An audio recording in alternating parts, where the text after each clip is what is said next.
guys, welcome back to the Piston Show. Today I have here with me a model from China, the Ora Good Cat. Now I know it's been making waves here in Malaysia simply because it's touted as one of the most affordable EVs right at the moment. Well, in this video, I've been exploring the car in depth, driving it around town and on the highway. I've got quite a bit of things to say about it, but as usual, a quick word from our sponsor.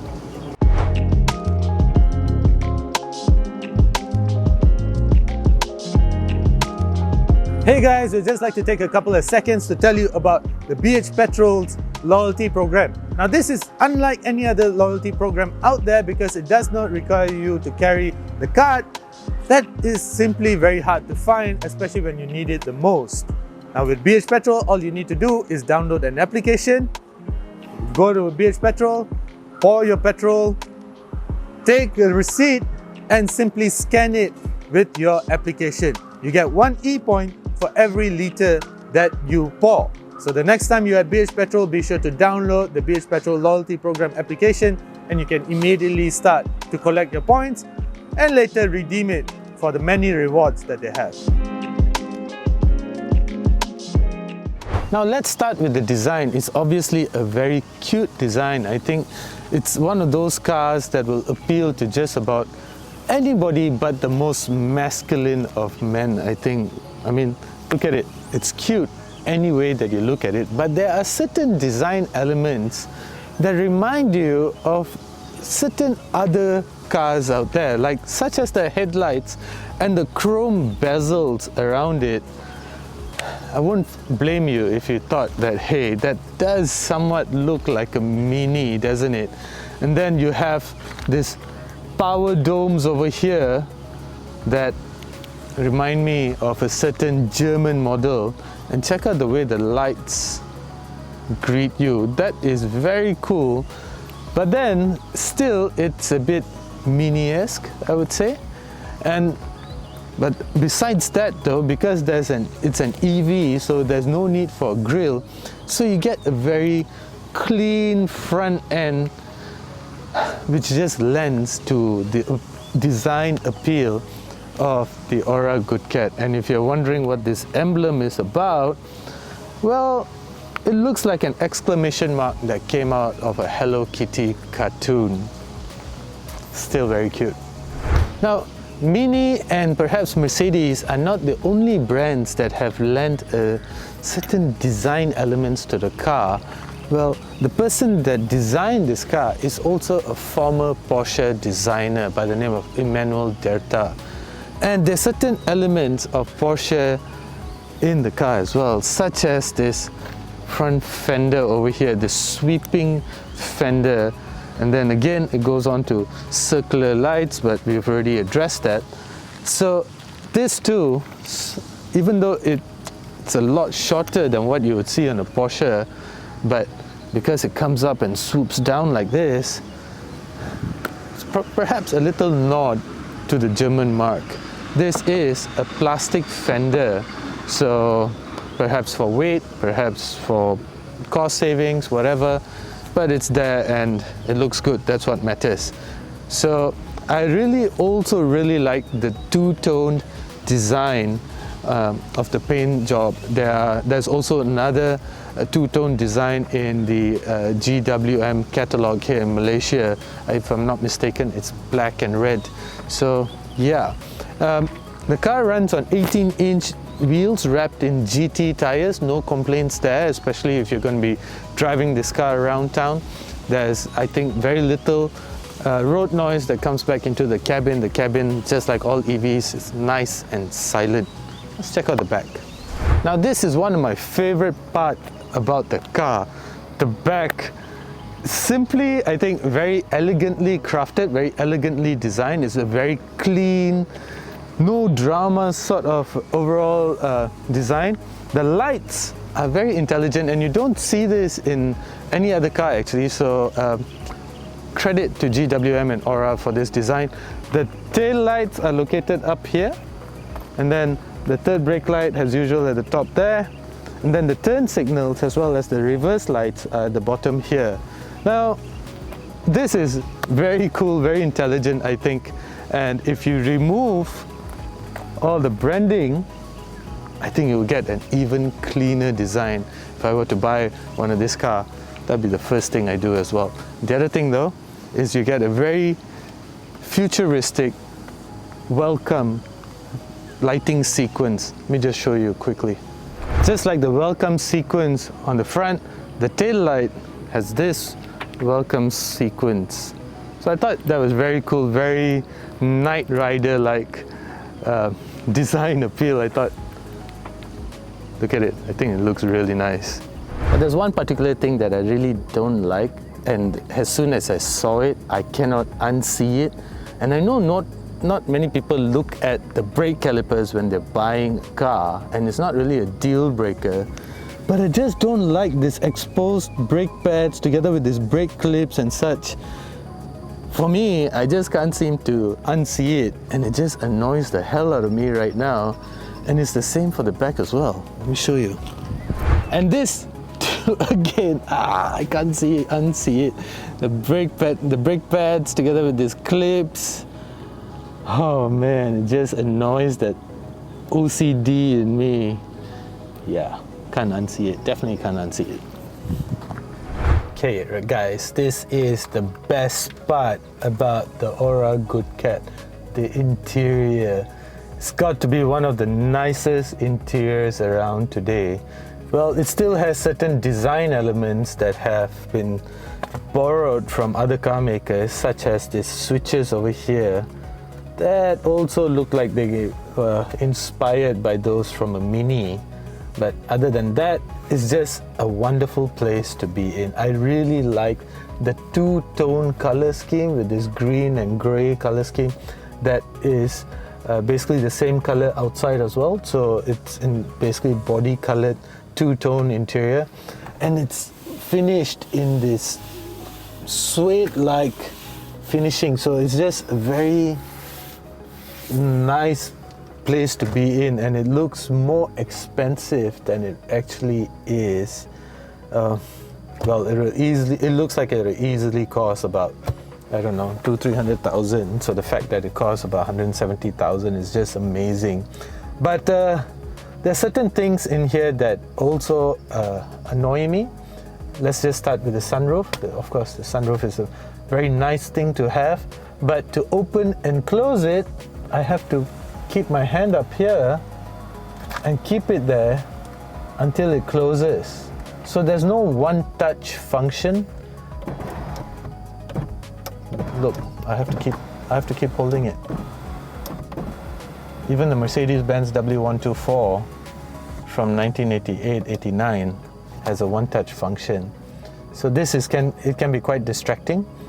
Also, the software on this car is just ridiculous. Apple CarPlay, Android Auto, always a welcome feature, definitely.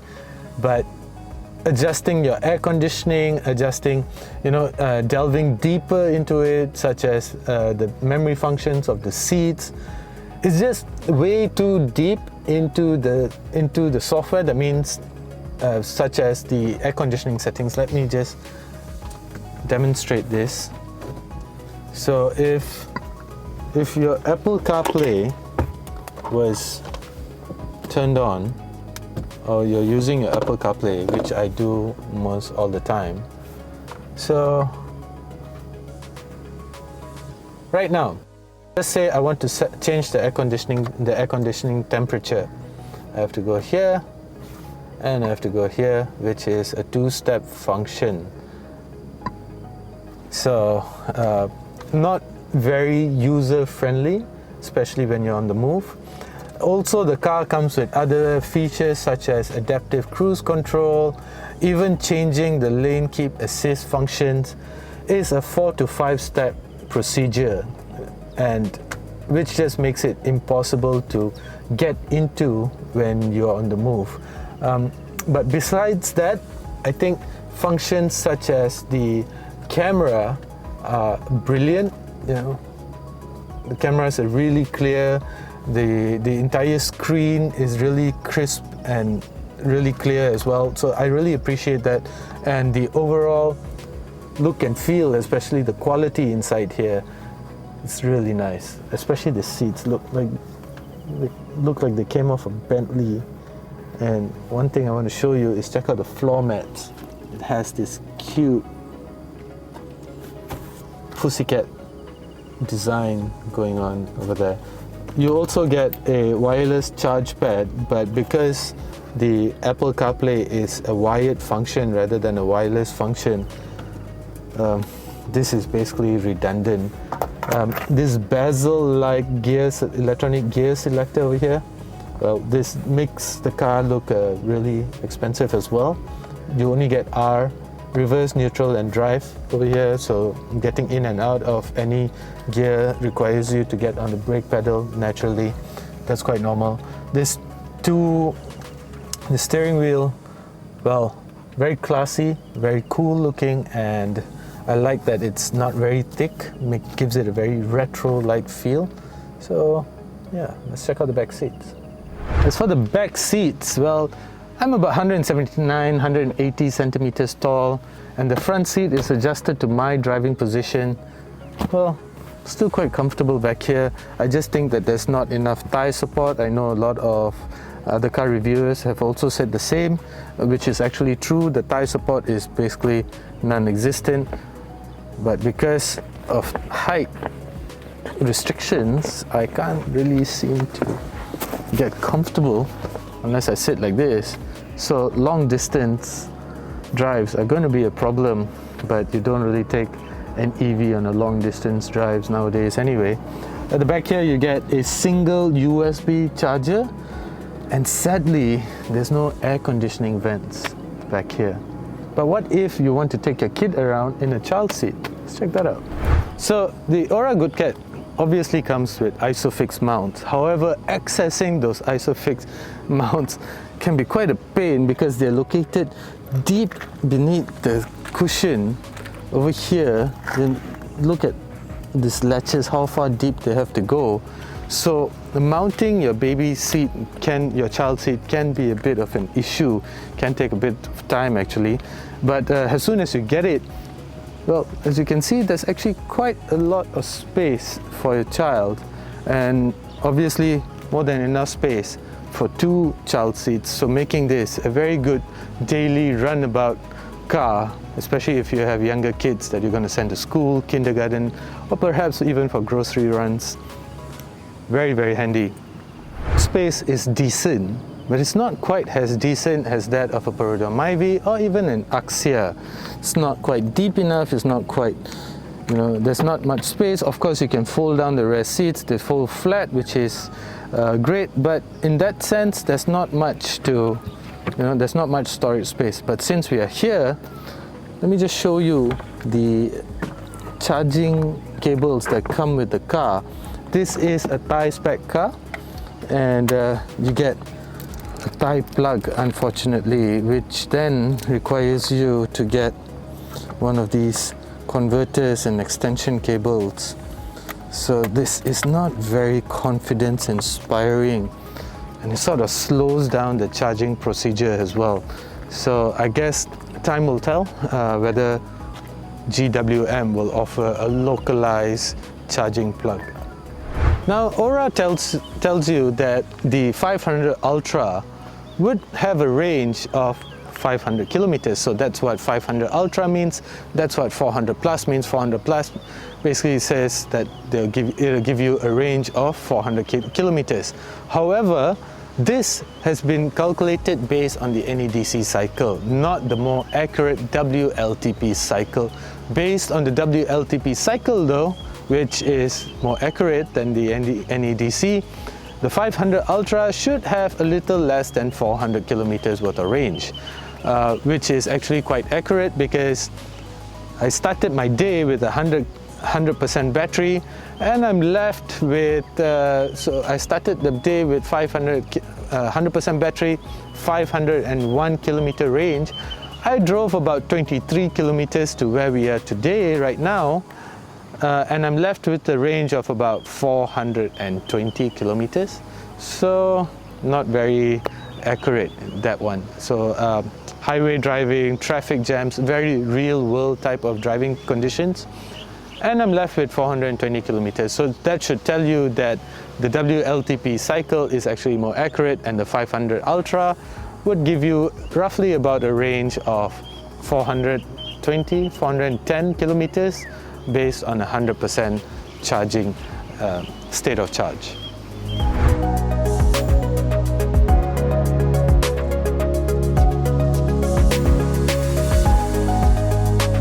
What's surprising about the Ora Good Cat 500 Ultra is the way power is delivered.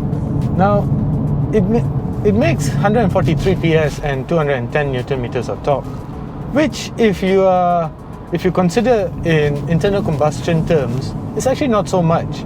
But here in this EV, as soon as you put your foot down, it makes merging with traffic a lot easier. And it's actually quite easy to reach triple digit numbers.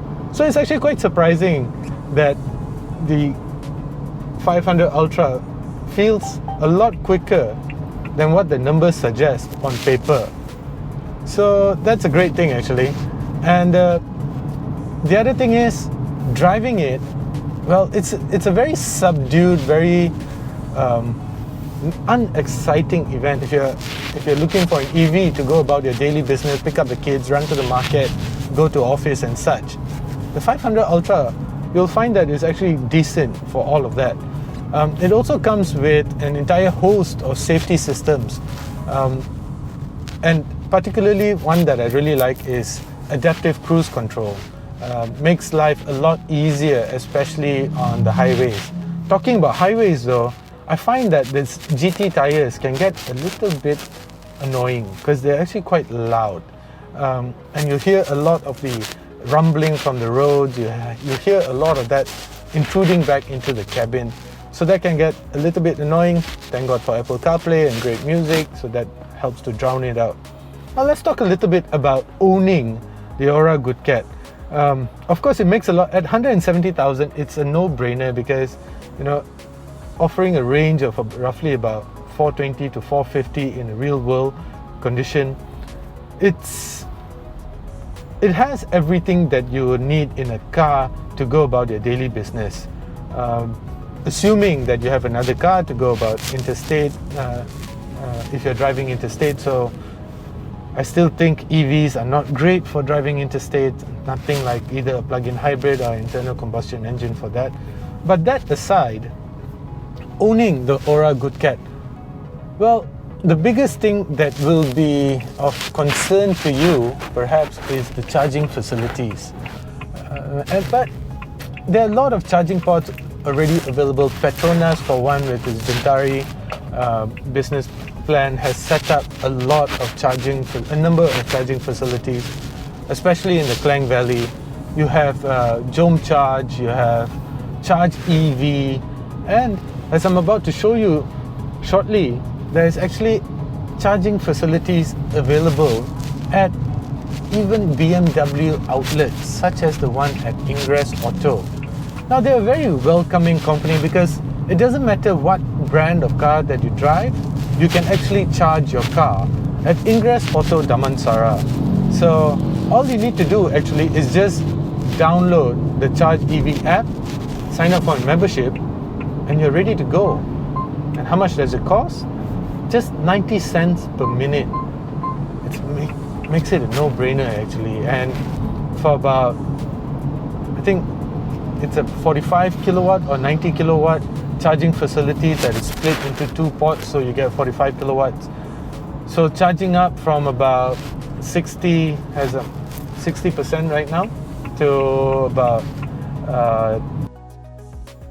about an hour. Let's go find out. Hi guys, have you always wanted to purchase an electric vehicle but you're worried about charging facilities? Maybe you live in a condo that doesn't have charging facilities, or perhaps you live in a rented property that doesn't allow you to set up a charger. Well, this is where companies such as Ingress Auto Damansara come in handy. Now, they might be a BMW dealer, but this 90 kilowatt charger that you see behind me is open to every car. So it doesn't matter what model that you drive, you can visit Ingress Auto Damansara for a quick charge up. All you need is to download the Charge EV app, sign up for membership, and the charges are somewhere between 90 cents per minute. So cheap, accessible, and very handy because it's actually a quick charger, and we know quick chargers make life easier. Alright guys, so we are at 92% state of charge. It took me an hour to reach from 60% to 92%. At 90 cents per minute, it's roughly going to cost me, I don't know, maybe about 60-70 ringgit. I'll find out shortly. So how do I stop charging? I just click stop now. So the update here.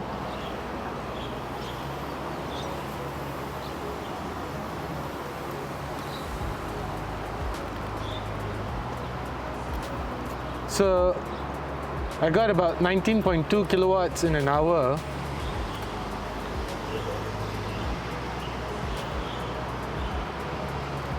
Now I need to unplug, put it back.